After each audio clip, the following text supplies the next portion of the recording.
안녕하십니까, 이진우입니다. 기업들이 갖고 있는 특허는 산업의 경쟁력이기도 하고 미래의 먹거리이기도 하죠. 그래서 기술이 해외로 유출되는 일을 막는 게 국가적으로도 중요한 일이 되고 있는데요. 특허 전문기관 NPE 단체들의 우리 반도체, 휴대폰 같은 대기업들의 기술 특허가 또 팔리는가 하면 상표를 선점해서 무차별적으로 소송을 제기하는 일도 들립니다. 오늘은 이 특허 기술 거래가 어떻게 이루어지는 것인지, 또 이걸 막을 방법은 없는 것인지 살펴보겠습니다. 애플이 우리나라 스타트업과 손잡고 처음으로 소프트웨어를 공동 개발했습니다. 점자가 아닌 방식으로 시각장애인이 활용할 수 있는 기기를 개발했다는데요. 트렌드 리포트 시간에는 또 이 이야기도 좀 드려보겠습니다. 손에 잡히는 경제 플러스 광고 듣고 시작합니다. 가끔 뉴스를 듣다 보면 특허 괴물이라고 불리는 특허 전문기관이 돈 될 만한 특허를 사들여서 주요한 기업들을 대상으로 또 소송을 걸기도 하고 합의를 종용하기도 하고 해서 또 고민거리가 생긴다는 이야기를 가끔 들으셨을 텐데요. 이 기술 특허를 서로 사고 파는 시장 어떻게 돌아가고 있는 건지 오늘은 이 분야 전문 간부를 모시고 이야기 좀 나눠보겠습니다. 법무법인 린의 최현윤 변호사님 나오셨어요. 어서 오십시오. 네, 안녕하세요. 네. 우리가 반도체, 휴대폰 이런 거 수출 많이 하다 보니까 이런저런 특허 기술들도 많이 갖고 있을 거예요. 그런데 정작 소송을 당해서 법정 다툼하는 사례들도 많죠. 네, 맞습니다. 그러니까 한국지식재산보호원의 통계에 따르면 작년에 우리 기업에 대해서 제기된 소송이 총 135건 정도가 된다고 합니다. 예. 그래서 최근 5년간의 상위 20개 기업에 대해서는 한 700여 건 정도인데요. 이 중에서 이제 삼성전자에 대해서 제기된 소송 건수만 한 400건이 되는 거죠. 주로 삼성전자한테 갔네요. 그렇죠. 절반 이상이 이제 삼성을 겨냥하고 있다고 보시면 되고요.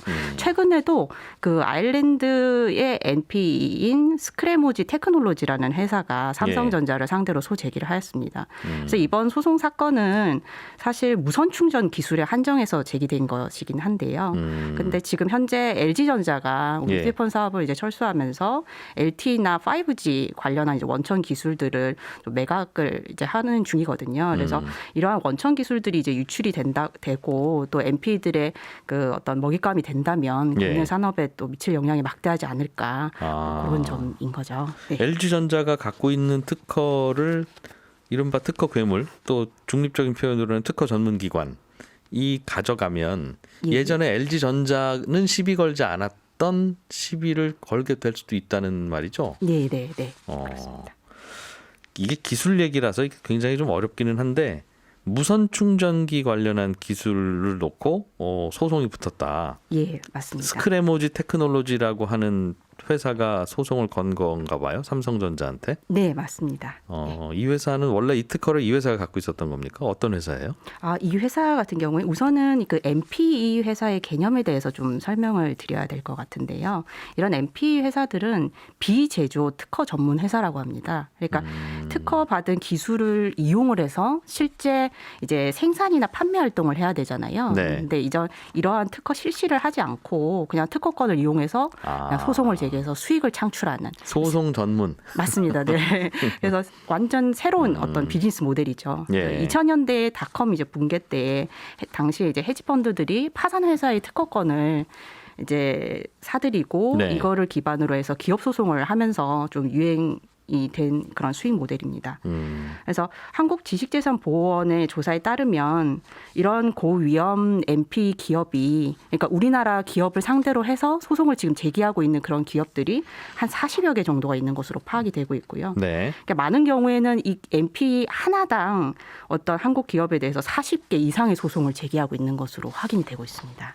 한 회사가 소송을 여러 개 건다고요? 네, 맞습니다. 한 회사에 대해서? 네네네. 한 회사에 대해서 또는 다수에 대해서 이제 걸고 있는 것이죠. 네. 근데 이제 특히 요 스크래모지 테크놀로지라고 하는 회사는 이제 아일랜드의 NP인데요.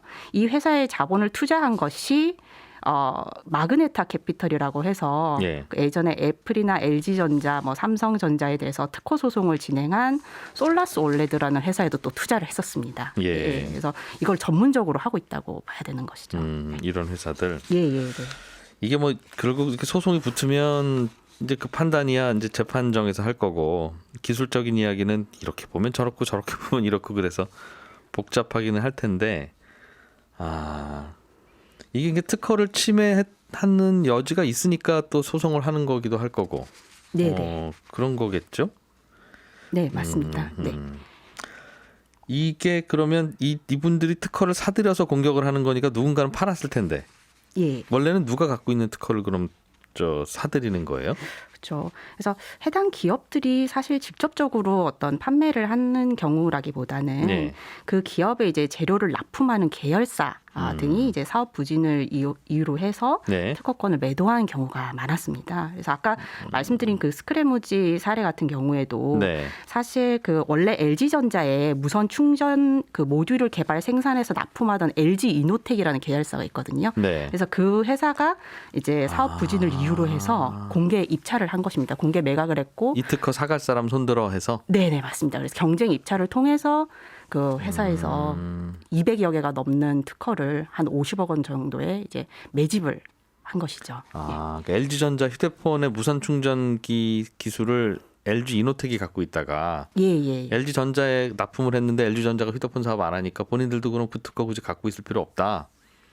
그런데 그걸 사가서 이 특허를 가지고 삼성을 걸면 걸리겠네 하는 게 있었다는 거군요. 네, 맞습니다. 변호사님, 그러면 LG 이노텍은 그 이전에는 삼성한테 왜 시비를 안 걸었을까요? 본인들 특허를 삼성이 침해하고 있으니까 이번에 이 특허 사간 쪽에서 삼성을 걸었을 텐데.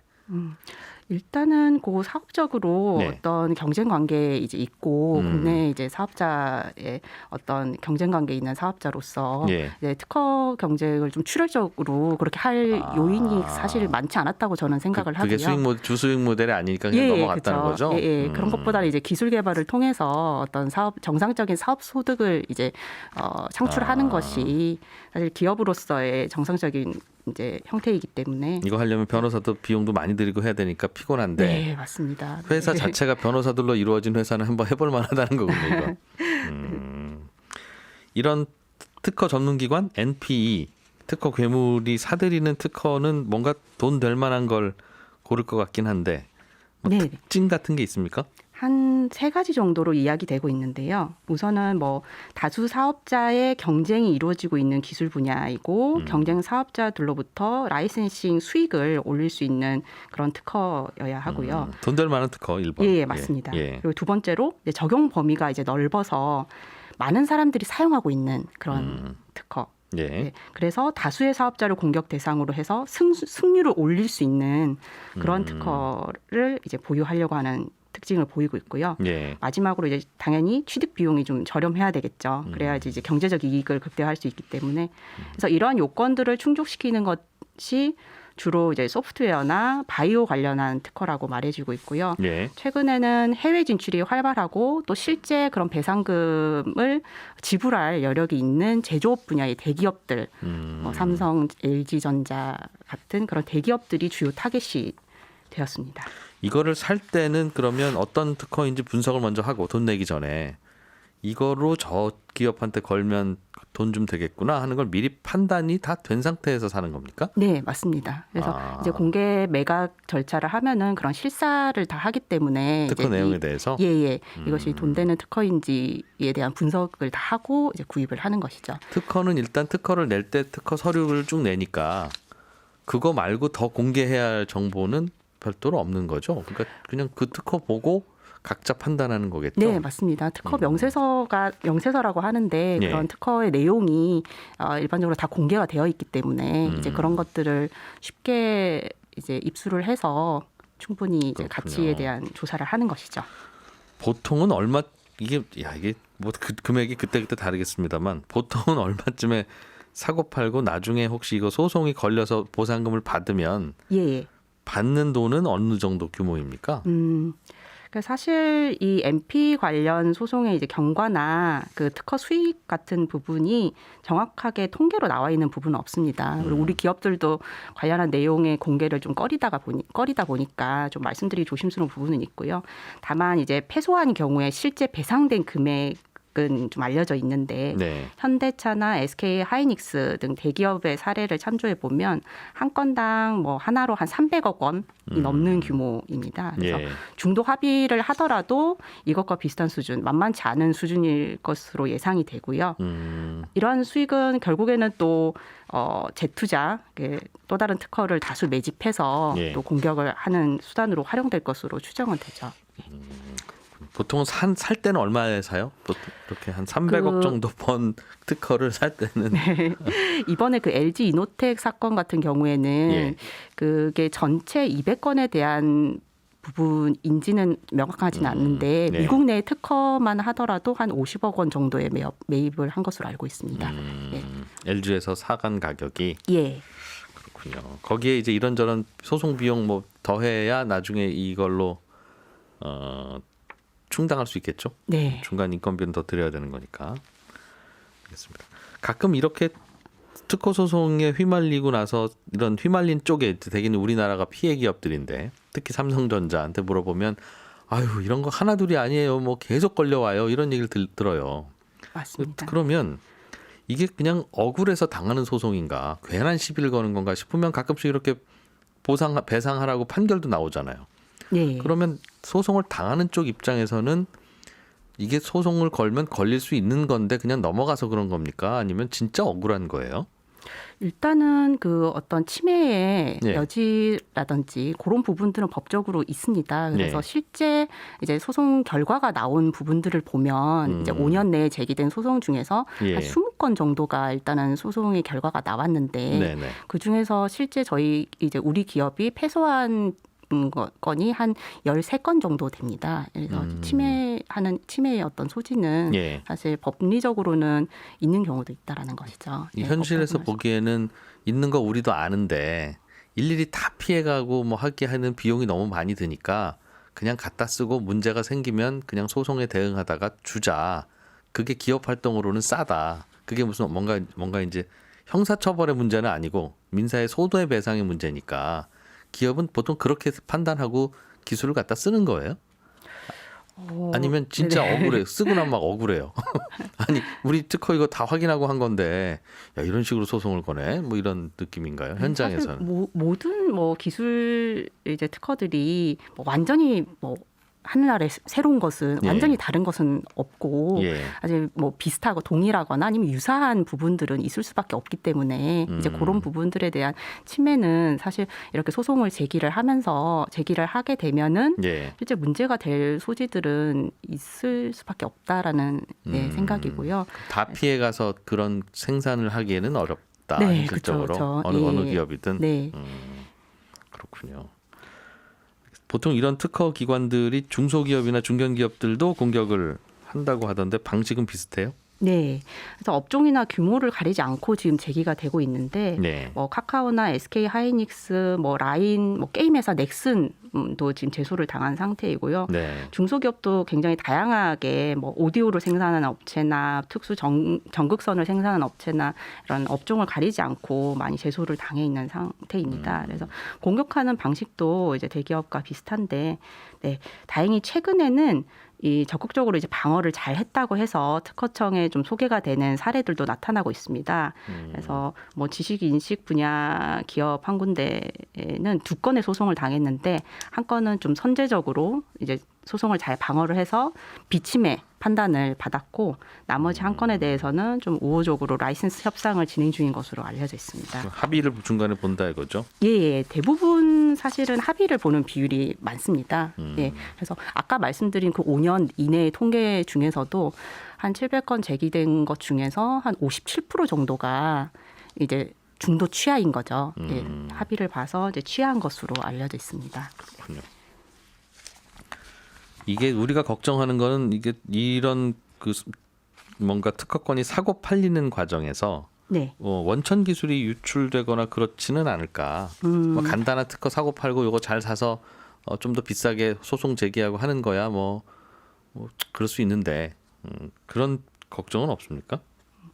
일단은 개념적으로 예. MP라고 하는 것은 실제 특허권을 이제 실시를 해서 생산 활동을 하지는 않기 때문에 네. 이제 만약에 그렇게 생산 활동을 한다고 하면은 MP가 개념적으로는 해당이 되진 않을 텐데요. 예. 아직까지는 공식적으로 그런 매입한 특허를 이용해서 실제로 생산 활동을 하거나 아니면 제3자한테 매각을 해서 제3의 회사가 이제 그 생산 활동을 한다. 뭐 예. 그런 사례들이 보고된 적은 없습니다. 근데 말씀하신 대로 충분히 가능한 부분이고 관련 피해도 예상되는 부분이죠. 네. 그 특허 소송을 하려고 사갔다가 그냥 저 회사한테 또 팔자. 그래서 그렇죠. 팔면 이제 그 예. 회사가 물건을 생산하면서 이제는 본격적인 경쟁사가 될 수 있는. 네, 충분히 가능하다고 생각합니다. 그렇군요. 이게 결국은 기업들에게는 이런저런 부담이 될 거고 어쨌든 예, 그러면 결국은 이제 가격에 반영되고 소비자 부담으로도 이어지고 그러겠네요. 네, 맞습니다. 어떻게 봐야 돼요? 즉 그러니까 이런 특허 괴물들에 대한 우리 가치 판단이 좀 궁금한 건데 그들이 그래도 특허의 가치를 높게 주고 사간 망한 회사 특허라도 그 돈을 주고 사와서 이걸 잘 개발을 해서 특허 소송을 하니까 망한 회사도 갖고 있는 특허를 그나마 비싸게 팔 수 있고 이런 특허 괴물들한테 그런 상황이 있으니까 어쨌든 특허를 내려고 기술을 개발하려고 인류가 노력하게 되는 거잖아요. 만약 이런 회사들이 없으면 그냥 망하는 회사의 특허는 그냥 망한가 보다 하다 보면 기본적으로 특허에다가 투자를 하는 그 비용도 줄어들 거라서 긍정적인 측면도 있는 것 같고 말씀하신 대로 이렇게 무차별적으로 자꾸 소송만 하고 그러면 기업 활동하기가 좀 불편해지니까 나쁜 것 같기도 하고 개인적으로는 어떻게 보십니까 이걸? 그렇죠. 일단은 대기업 같은 경우에는 그래도 레퍼런스가 좀 쌓인 상황이기 때문에 네. 예, 그래도 이제 방어의 여력이 좀 있다고는 볼 수는 있는데 특히나 중소기업 같은 경우에는 굉장히 이런 소송이 한번 제기가 되면 어렵습니다. 예. 그래서 그 한국지식재산보호원 통계에 따르면 그 중소기업 중에서 그런 지식재산 관련한 전담 인력이 있는 퍼센테이지가 한 18% 정도밖에 되지 않는다고 합니다. 근데 미국에서 해외에서 이런 특히나 특허 관련한 이런 소송이 제기가 되면 굉장히 이제 방어를 하기가 어려워지게 되는 거죠. 결국에는 정상적인 사업 활동을 하는데 굉장히 이제 지장을 받게 되고요. 예. 그 제품 가격에도 반영이 돼서 소비자 부담으로 이어진다고 생각합니다. 특히 한국의 경우에는 예. 소송이 진행이 되더라도 이제 승소를 하게 되면 소송 비용은 진 사람이 부담을 하거든요. 근데 건 사람이 부담할 수도 있다는 거죠? 네, 아니요. 그렇죠. 그 진 사람이 예, 패소자의 부담으로 되는 것이 아무튼 잘못한 사람이 비용 다 낸다. 맞습니다. 소송 비용도 양쪽 네. 소송 비용 다. 예. 한국의 경우에는 그것이 이제 일반적인데 네. 미국은 그렇지 않다고 합니다. 그래서 특허 분쟁에서 이기더라도 소송 비용을 내야 되는 경우들이 생기는 거죠. 네, 대응을 했더라도 내 변호사 비용은 내가 낸다. 네, 맞습니다. 그래서 예. 이제 그렇게 되는 경우들이 이제 일반적이다 보니까 미국 현지에서의 어떤 방어 비용, 소송 네. 비용뿐만이 아니라 또 합의를 할 경우에 합의금도 또 내야 되겠죠. 그러니까 그렇겠죠, 이제 어느 정도. 그런 부분들이 워낙에 또 이제 비용이 굉장히 많이 이렇게 들다 보니까 네. 이제 세부적인 금액은 사실 통계적으로 나와 있는 것은 없지만 아까 말씀드린 그런 배상액 이제 규모로 이제 추정을 해볼 수 있는 그런 중도 야, 그건- 합의를 하더라도 그건 네. 참 골치 아프겠네요. 잘못한 게 하나도 없는데 저 친구가 걸어왔다는 이유로 네. 우리도 대응해야 되는데 결국 우리가 그렇죠. 이겨도 대응한 네. 비용은 우리가 내야 된다. 네. 그럼 뭐 맞습니다. 그런 소송 매달 걸리면 매달 돈 나가겠습니다. 네. 삼성 같은 경우에는 그걸 지금 거의 매주 겪고 있는 상황인 거죠. 아. 네. 시비 거는 쪽에서도 비용이 들기는 하겠습니다만 그거야 어차피 월급 주는 그 회사 변호사일 테니까 네. 그 조금 속된 표현으로 시비 거는 일이 이제 전문인 쪽이라서 거기는 별도 비용이 안 들 텐데 법에는 관행이 좀 다르군요. 그게 알겠습니다. 이런 일 많이 하시다 보면 느끼시는 바가 있으실 텐데 뭐 좀 우리가 유의할 점이나 뭐 조언해 주실 만한 부분이나 이런 게 좀 있으십니까? 아, 네. 예. 그래서 일단 뭐 소송이 걸렸을 때 방어 문제도 중요하겠지만은 네. 우선은 좀 보다 근본적인 대책에 대해서 좀 말씀을 드리고 싶은데요. 예. 이제 특허권을 이제 매각할 때 국내 기업에 대해서 이제 소송을 이제 못 걸도록 하거나 아니면 면책하는 조항을 계약상 의무로 정하는 것도 이제 많이 사용되고 있는 방법입니다. 아, 팔 때 우린 같은 국적 기업한테는 걸지 않는 조건으로? 네, 아니면은 뭐 손해배상을 지불한다든지 뭐 이런 식으로 계약상 의무로 정하는 방법도 많이 이제 있을 수가 있겠고요. 변호사님 그걸 왜 해요? 예를 들면 LG가 팔 때 삼성이나 혹은 다른 쪽 하이닉스에다가는 걸지 마라고 하는 걸 굳이 LG가 왜 그 조건 달아서 싸게 팔아요? 그렇죠. 근데 예. 일단은 그렇게 가능한 방법이라는 것이고 실제 사례에서는 해주면 고맙다. 예, 실제 사례에서는 아마 그렇게 계약하지 않은 것으로 저희가 이야기하고는 있는데요. 다만 예. 그럴 수는 있겠네요. 말씀 들어보니까 삼성전자가 가서 LG한테 우리가 당신들 특허 다 살 수는 없는데 혹시 팔게 되면 이 삼성에 대해서는 걸지 않는 조건으로 넣어줘라. 그럼 우리가 거기에 따른 추가 비용은 우리가 낼게. 그렇죠. 뭐 그런 예. 정도는 서로 싸게 막을 수 있겠네요. 그럼. 그래서 좀 유관 이제 분야의 사업체들의 어떤 공동 대응이라든지 이런 부분도 굉장히 중요한 것 같습니다. 네. 그래서 이런 방법들도 있겠고요. 예. 그리고 좀 더 정부 차원에서 별도의 이제 정부 출연 기관들을 좀 설립을 해서 그런 중요 특허권을 좀 매입 관리하는 그런 방법들도 있을 것 같습니다. 나라 돈으로. 예, 예. 뭐 일반론적으로 영업 비밀 규제를 강화한다든지 예. 아니면은 중소기업에 대한 뭐 이제 지식재산 보호 관련 예산을 지원한다든지 뭐 이런 예. 부분들도 있겠고요. 예. 그리고 또 대기업보다는 사실 이런 부분에서 취약한 상황에 놓여져 있을 수밖에 없는 그 중소기업들을 위해서 좀 더 네. 상세하게 좀 말씀을 드리고 싶은데요. 네. 이제 크게는 예방 프로세스, 사건이 이제 벌어지기 전에 예방하는 프로세스와 실제 소송이 벌어졌을 때의 대응 프로세스로 나눌 수 있겠습니다. 그래서 예방 프로세스라고 하면 평상시에 유관 분야에 대한 이제 모니터링을 하는 것이죠. 그리고 사업 관련해서 그 우리 사업의 어떤 기술과 비슷한 기술이 뭐가 있는가 이제 선행 기술 조사를 하는 것입니다. 그런 것도 하고 대응도 또 예. 해야 될 거고. 예. 특히 MP 기업들이 보유하고 있는 특허들을 좀 예. 면밀히 조사를 해서 우리 사업과 어떤 부분에서 이제 겹치는지 분쟁 가능성이 뭐가 있는지. 네. 그걸 일일이 할 수 있으면 참 좋긴 한데. 그렇죠. 얼핏 제가 들은 얘기 중에는 중소기업 사장님 중에 이런 고민하시더라고요. 네. 해외에서 우리 제품을 사가려고 한단다. 우리는 지금 자동차 부품 회사인데 현대차에만 납품하다가 독일의 벤츠가 사가려고 하길래 반갑게 만나봤더니 이 부품을 우리가 사가긴 사가는데 혹시라도 이 부품에서 특허 침해가 돼서 우리한테 소송이 걸리면 그거 당신들이 다 물어야 된다. 당연히 사가는 쪽은 그러겠죠? 불안하니까. 네. 근데 그 중소기업 입장에서는 야 그거 내가 어떻게 그 장담하냐. 이거 부품 팔아서 얼마 남는다고. 맞습니다. 며칠 고민하다 결국 못 팔았다는 거예요. 그런 네. 중소기업들이 참 많으니까 야 이건 뭔가 나라에서 좀 뭔가를 해주면 우리가 보험료 중간에 낼 테니 그럼 안심하고 할 수 있을 텐데 이게 소송 한번 걸리면 벤츠는 수백만 대 팔리는 차니까 곱하기 해서 다 해줘야 되잖아요. 네. 그런 고민도 좀 있다고 듣긴 했어요. 네. 고민해야 될 분야인 것 같습니다. 법무법인 린의 최현윤 변호사님 고맙습니다. 네, 감사합니다. 네, 오늘은 장애인을 위한 IT 기술 트렌드를 좀 살펴볼게요. 애플이 우리나라 스타트업하고 손잡고 시각장애인을 도와주는 그러니까 모든 콘텐츠를 점자 없이 볼 수 있는 시각장애인용 기기를 개발했다고 해서 무슨 얘기인가 좀 들어보겠습니다. 미래사회 IT연구소의 김덕진 소장님 어서 오십시오. 네, 안녕하세요. 반갑습니다. 김덕진입니다. 이게 무슨 얘기예요? 그러니까요. 이게 실제로 지금 이 스타트업 대표를 제가 오늘 아침에 미국에 있어서 전화로 연결을 해서 이것저것 좀 들어봤는데요. 네. 국내 스타트업 다시라는 회사고요.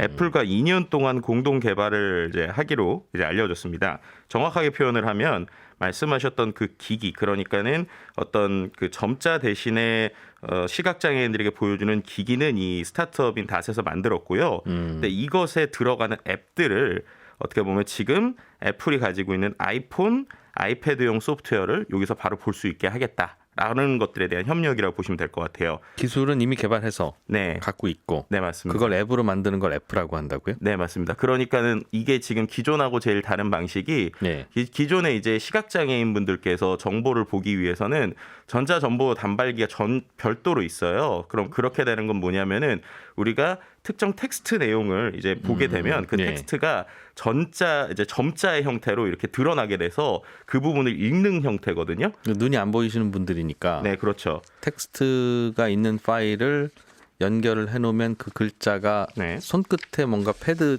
뭔가 돌기가 나타나는 그런 패드로 번역이 된다는 거군요. 네, 그러니까 그것을 정확하게 점자 정보 단말기라고 표현을 합니다. 예. 그래서 거기에다가 보통 뭐 문서 파일을 넣거나 혹은 이제 우리가 뭐 요즘에 안드로이드 기반으로 되어 있어서 네. 여러 가지 스마트폰에 있는 정보를 점자의 형태로 볼 수는 있어요. 근데 점자의 형태로 보는 것들이 좀 한계가 있을 수밖에 없죠. 뭐 예를 들면은 그림이라든지 네. 아니면 여러 가지 형태들을 볼 수가 없는데 이런 것들에 있어서 이번에 패드의 형태로 그러니까는 일종의 지금 이제 이 회사에서 말하는 거는 또 다른 형태의 이제 UI를 만든 것이다. 그러니까는 뭐 이렇게 시각장애인들에게 그래픽 유저 인터페이스 GUI로 줄 수 있는 어떤 패드를 만들었고 그럼 그 안에 들어가는 앱들을 지금 애플에서 만들고 있는 여러 가지 우리가 보여지는 시각적인 앱들, 뭐 예를 들면 그림 그리는 앱이라든지 이런 것들을 이제 그 점자 패드를 통해서 볼 수 있게 하는 이러한 제휴다라고 보시면 될 것 같습니다. 아, 그러니까 애플이 갖고 있는 여러 앱들, 그 네. 애플 안에 들어있는 여러 앱들도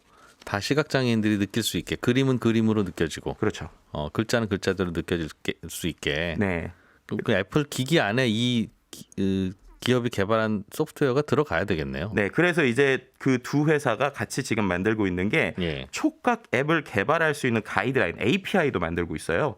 그러니까는 지금 이제 어떤 방식으로 이게 구현이 되냐면 그 애플의 아이폰이나 아이패드에서 여러 가지 뭐 예를 들면 그림을 그립니다. 그럼 그 그림을 그린 게 이 닷에서 만든 패드에 이제 우리가 보여주는 이제 그 점자처럼 오돌도돌한 형태로 네. 드러나게 되는 거예요. 그래서 이게 실제로 핀이 한 2,400개 정도의 핀이 있는데 그 핀들이 업다운하면서 이제 손으로 느낄 수 있게 하는 것이죠. 시각장애인용 패드가 별도로 있다는 뜻이군요. 네, 맞습니다. 이번에 이제 같이 개발해서. 이곳에서 개발을 해서 이런 것들을 이제 올해 말에 출시 예정인데 예. 그것을 이제 만드는 소프트웨어도 애플과 같이 협업을 했고요. 그다음에 중요한 것은 이 패드를 위한 여러 가지 앱을 만드는 가이드라인 역시 애플과 같이 만드니까 그렇게 되면은 이 패드를 기반으로 전 세계에 있는 시각장애인들용 앱은 앱 개발자들이 이 가이드라인을 가지고 만들고 그 만든 것들이 아이폰과 그다음에 이 패드에서 같이 연동되는 형태로 향후에는 나올 것이다. 이렇게 예. 보시면 될 것 같습니다.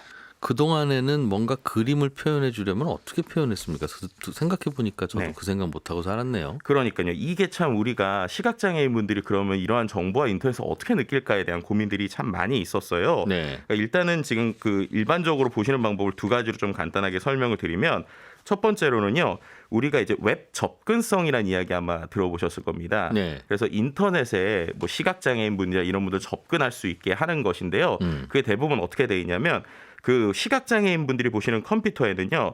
그 이제 그 우리가 있는 화면을 음성으로 연결해주는 그러한 프로그램들이 설치가 되어 있어요. 그럼 그런 걸 통해서 웹 접근성이라는 걸 지킨 곳이 되면 그 안에 사람들이 사이트에 들어가면 그 사이트에 있는 형태들을 음성으로 읽어줍니다. 그래서 음성으로 읽어주면서 뭐 예를 들면은 탭을 그러니까 키보드의 형태처럼 탭의 형태가 있어서 탭을 한 번 하면 다음 페이지로, 뭐 탭을 두 번 하면 이렇게 가는 이런 형태가 있고요. 소리로 알려줬다는 네, 거죠. 그렇죠. 근데 예. 그 소리만으로 읽을 수 있는, 그러니까 그 알 수 있는 부분이 적잖아요. 그러니까 김덕진 소장님 사진이 웹에 나왔어요.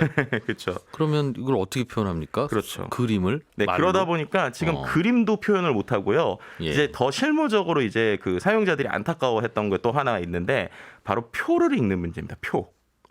아, 표나 그래프나 그런 걸. 그렇죠. 왜냐면 아까 점자 이제 점자 정보 단말기를 통해서 텍스트에서 좀 어려운 부분들은 점자로 변환을 해줘요. 그래서 음성으로 들을 때 좀 부족한 부분을 이 점자 정보 단말기를 통해 가지고 어느 정도 손으로 익히긴 하는데. 글자는. 네, 그렇죠. 근데 듣는 예를 것보다 들어서 빨리 익힐 수는 있겠네요. 그렇죠. 그러니까 이제 예. 문해력이 있고 우리가 천천히 읽을 수는 있잖아요.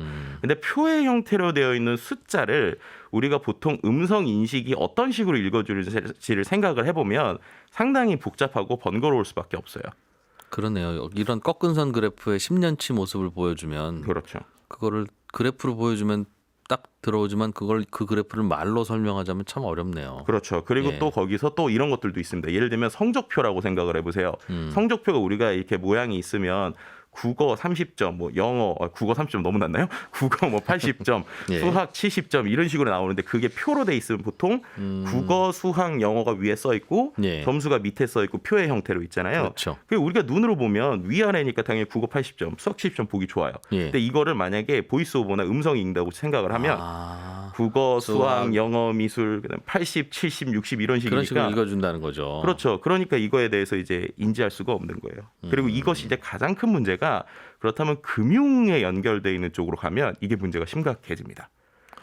네. 인터넷 뱅킹이나 이런 거 할 때도 그렇죠. 인터넷 뱅킹도 그렇고요. 우리가 뭐 예를 들면 주식과 관련된 어떤 자료들 보더라도 다 차트나 표의 형태들이 상당히 많잖아요. 그럼 그런 것들에 있어서 천천히라도 뭔가 사람들이 볼 수 있는 형태라도 주면 그것을 가지고 시각장애인분들도 투자나 여러 가지 상담을 할 텐데 자체적으로 이게 텍스트가 안 되니까 이런 부분에 좀 문제가 있었던 뭐 이런 것들이 있었다고 보시면 될 것 같습니다. 그래서 이런 부분에 있어서 정보 단말기성에서 웹 접근성. 그래서 이제 계속 이제 특히나 이제 시각장애인분들이 가장 불만을 겪는 부분이 바로 이 금융 쪽하고 의료 쪽 분야더라고요. 금융 의료는 이제 예를 들면은 공공기관의 사이트는 그나마 아까 말씀드린 대로 음성으로라도 변환해주는 웹 접근성이 그나마 지켜지는데 금융이나 의료 같은 경우는 웹 접근성 역시도 상당히 없다고 해요. 그러니까 아예 음성으로도 제대로 안 읽어주고 표는 아예 볼 수도 없고 이런 상태니까 예를 들면 같은 금융 활동을 하거나 투자 활동을 할 때 상당히 한계가 있었던 상황이기도 했죠. 그렇군요. 네. 이게 시계를 보는 것도 불편하시다고 들었어요. 네. 뭐 시계는 몇 시 몇 분이면 그냥 음성으로 딱 알려주긴 하는데 그렇죠. 얼마 전에 시계 나온 걸 보니까 그래도 바늘이 어디가 있는지도 알려주고 싶다 하면 뭔가 표면에 돌기로 표현하는 시계도 나오고 그랬더군요. 네, 맞습니다. 이제 뭐 말씀하신 것처럼 이제 스마트폰과 연결돼서 돌기로 해서 시계를 만드는 것을 이 닷에서 기존에 만들었었는데 그건 이제 아무래도 표현할 수 있는 개수가 적다 보니까 이번에 만드는 패드의 형태는 그걸 키웠다라고 보시면 될 것 같고요. 그다음에 이제 닷 같은 이런 하드웨어를 만드는 부분만 아니라 그럼 이런 하드웨어가 보급되기 전에 기존에 어쨌든 점자 정보 단말기를 가지고 있으신 분들도 있을 거잖아요. 그럼 그런 분들한테 지금 소프트웨어적으로 좀 정보를 제공해 줄 수 있는 방법이 없을까 이런 고민을 하고 있는 스타트업들도 있습니다. 그래서 이제 한 스타트업인 AT소프트라고 하는 국내 이제 스타트업에서 만들고 있는 전자점자 생성 솔루션이 있는데 이게 좀 이번에 의미 있었던 게 홈택스 연말정산 페이지예요. 이번에 이게 좀 같이 들어가게 됐어요. 그래서 이게 어떤 걸 하는 거냐면 연말정산 해보신 분들은 알겠지만 우리가 PDF 파일로 연말정산 내용을 보게 되잖아요. 그럼 그렇게 되면 그게 다 표란 말이에요. 근데 그 표에 있는 것들을 사용자가 이제 이 점자로 이제 변환을 자동으로 해주는 솔루션인데 이 변환을 할 때 예를 들면 표에 있는 그 뭐 예를 들면 왼쪽 선 이런 것까지 다 변환을 하는 게 아니라 그 표를 텍스트로 일반적으로 일단 그 사용자들이 텍스트만 보고도 이해할 수 있게 한번 변환을 해줍니다. 예를 들면 표 시작, 그 다음에 뭐 왼쪽에 어떤 숫자 이런 것들을 이제 설명처럼 같이 써주는 거죠. 총 급여 얼마? 네, 뭐 그런 것들이죠. 사용액 얼마 이런 식으로 그렇죠. 불러준다는 거죠. 네, 이제 그런 식으로 변환을 하게 되면 이 점자용 또 파일 포맷이 있어요. BRL이라고 하는 파일로 포맷으로 변환이 되는데. 지금까지는 이거를 다 사람들이 수동으로 했던 거예요. 그렇게 되니까 표 하나마다 이거를 변환하려면 상당히 오랜 시간이 걸리고 비용이 드니까 그런 걸 안 해왔던 거죠. 그런데 이런 것들을 자동으로 만들어주는 솔루션을 이제 개발을 해서 그래서 이런 홈택스 같은데 이제 들어가기 시작을 하는 겁니다. 이렇게 되면은 이제 우리가 알고 있는 시각장애인 분들도 자신의 어떤 일을 하면서 누렸었던 여러 가지 것들에 대해서 정보를 공평하게 받을 수 있는 이런 특징들이 생기기 시작을 한다라고 보시면 될 것 같습니다. 이분들 연말정산 어떻게 하는지를 한 번도 제가 상상해 본 적이 없는 게 부끄럽네요. 그러니까요. 그리고 이게 제가 제일 마음이 아팠던 게 뭐냐면 이 다양한 공공 분야 중에요. 실제로 학생들이요. 학생 기록부를 못 읽는 거예요. 시각장애인 분들이. 그러니까 내 점수와 내 성적이나 내 성패를 예를 들면은 다운을 받아야 되는데 그렇게 하려면 아까 말씀드린 대로 지금 우리가 뭐 나이스나 이런 데 성적 증명서를 우리가 다 받을 수가 있잖아요. 근데 성적 증명서가 텍스트 형태로만 있고 그런 표로 변환해주는 솔루션들이 들어가 있지 않다 보니까 결국 내 정보를 내가 보기 위해서는 주변에 얘기를 해야 되고요. 또 이제 부동산 등기부등본 같은 거 생각해 보시면 부동산에 대한 인증 같은 경우는 또 중간에 막 이렇게 찍찍 거져 있고 막 이제 뭐 이게 어떻게 보면 이게 뭐 취소 뭐 이런 선들이 있잖아요. 그럼 그런 것들을 텍스트로 읽어주면은 이거는 당연히 한계가 있다는 거죠. 그러니까 그런 공공의 영역에 이러한 소프트웨어적으로 우리가 그 시각장애인 분들을 도와줄 수 있는 이런 솔루션들이 지금 들어가고 있고 이런 것들이 더 필요한 상황이라고 보실 수 있을 것 같습니다. 그럼 이런 솔루션 만드는 회사들은 돈을 결국 공공기관이 줘야 돈 벌고 돌아가는 구조네요. 1차적으로는 공공기관이고요. 장기적으로 볼 때는 다양한 업체들이나 이제 전 세계적으로 보면 글로벌로 이제 우리가 볼 수 있을 것 같은데 어쨌든 국내로만 타겟을 하게 되면 일단은 국내에서 아까 말씀드렸던 그 단말기 있잖아요. 점자 정보 단말기라는 게 있습니다. 근데 이거 같은 경우가 좀 비용이 좀 비싸요. 한 5,600만 원 정도 해요. 그런데 이거를 어쨌든 4대 보험이 있고 근로하시는 분들은 정부에서 지원을 해주는 해주고요. 시각장애인 분들 중에 그리고 학생들도 이제 교육부에서는 지원을 해줍니다. 네. 근데 그 외에 이제 일반인 분들 같은 경우는 지원 사업을 통해서 받더라도 좀 비용이 센 게 있는데 어쨌든 국내는 그래도 이러한 장애인분들한테 일반적으로 단말기가 어느 정도 제공이 돼 있기 때문에 이러한 솔루션을 통해서 서비스를 받게 되면은 이게 어느 정도 해결은 돼요. 근데 전 세계적으로 보면은 국내처럼 이렇게 단말기가 잘 보급이 돼 있거나 이런 분들이 좀 상당히 적기도 하고요. 그리고 또 우리가 알다시피 전 세계에 좀 경제적으로 어려운 나라들에도 시각장애인 분들이 많을 거잖아요. 그렇기 때문에 이런 단말기가 갖고 있는 한계들을 지금 말씀드렸던 이런 패드나 여러 가지 형태를 통해서 조금 더 정보성을 줄 수 있고 그렇게 된다면 이게 지금은 어쩔 수 없이 공공이나 어떤 그 B2B의 일부를 위한 지원으로밖에 비즈니스가 안 되는 상황이지만 향후에 전 세계적으로 보면은 이것도 하나의 큰 의미 있는 비즈니스가 될 수 있다라고 생각해 볼 수 있을 것 같습니다. 그렇군요. 또 어떤 기술이 필요하고 어떤 기술이 만들어지고 있습니까? 또 한 가지 좀 의미 있게 최근에 본 게요. 키오스크도 우리가 생각을 해보면 키오스크 역시도 장애인분들이 접근하기가 상당히 어려워요. 그렇죠. 예를 들면은 키 높이 같은 경우도 예를 들면 높이 같은 경우도 예를 들면 휠체어를 타고 계시는 분들이면 이제 우리가 알고 있는 키오스크가 보통 성인 남자 눈높이에 있잖아요. 맞춰놓으니까. 그러니까 그거 자체도 이제 접근도 못하죠. 그리고 또 예를 들면은 아까처럼 시각장애인 분들도 볼 수가 없어요. 근데 이런 부분에서 이러한 그 베리어 프리라고 하는 키오스크가 실제로 부산 지하철 전용에 최근에 설치가 됐습니다. 그래서 이건 어떤 거냐면요. 일단은 아까 말씀드린 센서가 있어서 네. 그 휠체어 사용자나 어린아이가 다가오게 되면 자동으로 모니터가 낮아져요. 그래서 예. 그걸 통해 가지고 기본적으로 터치를 할 수 있고요. 또 거기에 아까 말씀드렸던 촉각 디스플레이가 같이 들어가 있습니다. 그러니까는 시각장애인이나 청각장애인 혹은 이런 그 휠체어를 타고 다니시는 분들도 우리가 이런 정보를 볼 수 있게 예. 다양한 형태의 키오스크들도 만들어지고 있고요. 이런 것들이 좀 더 보급되는 게 어떻게 보면 이른바 이제 선진국이라고 말할 수 있는 우리의 어떤 형태들을 보여주는 것이 아닌가 뭐 이렇게 생각해 볼 수 있을 것 같습니다. 이건 비쌀 텐데. 그렇죠. 이것도 그래서 보통 키오스크보다. 그렇죠. 그래서 이것도 아직까지는 이거야말로 정말 정부 지원 사업으로 지금 가고 있는 상황인 게 솔직한 사실인 것 같긴 해요. 그래서 예. 이런 부분에 있어서도 이제 우리가 어쨌든 복지라는 차원에서는 좀 고려해 볼 수 있는 부분들이 있다라고도 볼 수 있죠. 그렇군요. 예.